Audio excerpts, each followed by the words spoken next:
आज महाराष्ट्र शासनानं वन दिन साजरा करण्यासाठी संपूर्ण महाराष्ट्रात 2 कोटी झाडाची लागवड करण्याचा उपक्रम मुख्यमंत्री देवेंद्र फडणवीस यांच्या हस्ते घेतलेला आहे।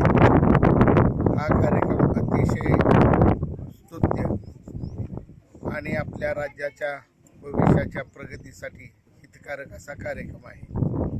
सांगोला तालुक्यात हा कार्यक्रम वन विभागानं अतिशय चांगल्या पद्धतीनं योग्य आणि शिस्तबद्ध पद्धतीनं पार पाडला।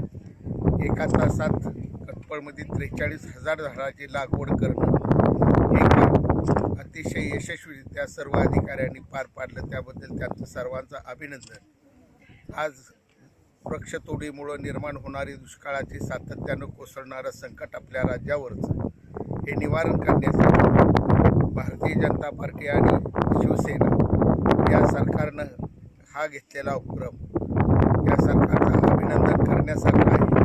आपण सर्वजण मिळून सातत्यानं वृक्ष लागवडीसाठी या सरकारच्या या हेतूला अशी मिळून साथ देऊ असं तुम्हा सर्वांकडून अपेक्षा व्यक्त करतो। पुन्हा एक वेळ शासनाचं आणि वन अधिकाऱ्यांचं सर्वांचं अभिनंदन करून हा कार्यक्रम दरवर्षी राबवावा अशी अपेक्षा व्यक्त करतो।